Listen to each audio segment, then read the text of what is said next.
¿Cómo estás? ¿Qué tal? Buenas tardes. Sí, efectivamente hablaremos de África.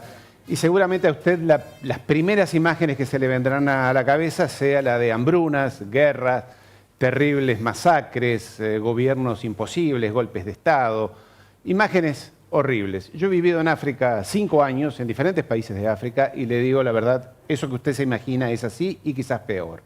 Pero permítame hacer un pequeño viaje en el tiempo. Remontémonos al año 1300, es decir, estamos hablando de 700 años atrás, cuando Europa estaba hundida en las tinieblas de la Edad Media, cuando París y Londres y Roma eran puebluchos miserables, donde la gente vivía en chozas prácticamente, en lo que sería las chabolas de América Latina, las aguas servidas tiradas en la calle, obviamente que no había pavimento, era tierra. Las personas vivían entre animales, con sus propios animales de granja dentro de sus casas. Estoy hablando de París y de Londres, año 1300. Mire qué paradoja. En ese preciso momento, en África existía lo que se llamó el Imperio de Malí. El Imperio de Malí, un gran imperio que abarcó varios países, entre otros Malí, actualmente uno de los países más pobres del planeta, pero abarcaba en ese momento varios países de África. Lo gobernaba una persona, un rey, Mansa Musa, que seguramente usted nunca habrá escuchado nombrar a esa persona, pero ha sido considerado, y se lo considera aún, la persona más rica de la historia. Ni Bill Gates, ni Zuckerberg, ni Bezos, ni ninguno de estos multimillonarios de los cuales usted hoy escucha hablar, se parecían en parte a la riqueza que tenía este hombre. Mansa Musa tenía tanto oro que cuando fue a la Meca, porque era un devoto musulmán, fue en peregrinación a la Meca, su corte fue constituida por 60.000 personas y a lo largo de ese larguísimo viaje fue distribuyendo oro, haciendo regalos de piedras preciosas y demás. ¿Por qué? Porque África es un país, es un continente extremadamente rico. Tiene diamantes, tiene oro, tiene petróleo, tiene cobalto, tiene coltanio, que es el elemento fundamental para la industria informática, tiene maderas preciosas, tiene enormes riquezas. Todo el continente tiene enormes riquezas. Y esa ha sido su condena justamente, porque desde más o menos el 1800, 1700 y pico, tanto Francia como Inglaterra o el Reino Unido, Holanda, Italia y Bélgica, diferentes países se abalanzaron como bestias, como animales rabiosos sobre todo el continente. Y lo único que hicieron desde aquel momento hasta hoy, porque hasta hoy sigue existiendo ese colonialismo, muy tapado, ocultado, con buenos discursos, lo que hicieron fue destruir institucionalmente esos países, poner a los peores dictadores y gobernantes para que les fueran serviles para sus intereses. Nunca permitieron que ningún país de África pudiera consolidar sus instituciones, su democracia o el gobierno que quisieran para administrar sus riquezas.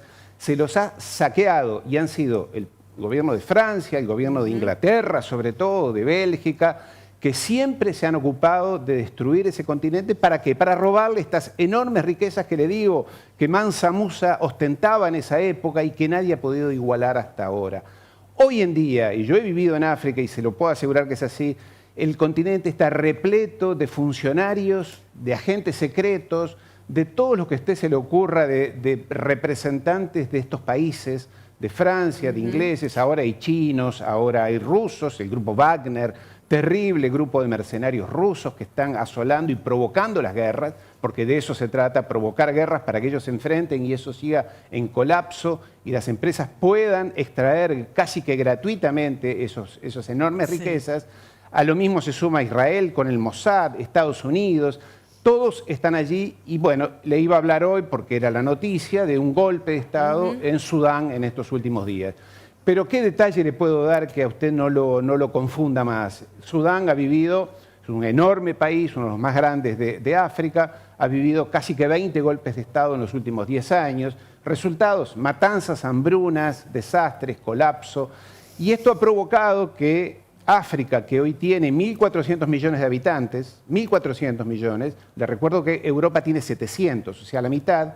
En el año 2050, África va a tener 2.500 millones de habitantes y Europa va a tener menos de 700, o sea que va a tener 3 veces más de habitantes.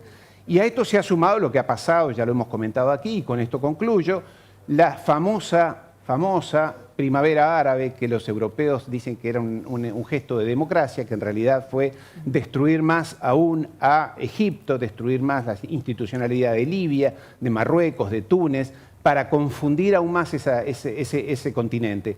¿Qué está provocando eso? Enormes masas de refugiados que llegan a Europa. Porque claro, están muertos de hambre, viven con menos de $1 por día, muertos de hambre. ¿Y qué le dicen los europeos? Ah, no, aquí usted no entra porque este es nuestro continente de derechos humanos.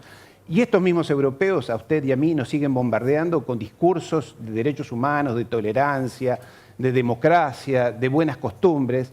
El cinismo de este continente ya no da para más, lo mismo que Estados Unidos y muchos otros países.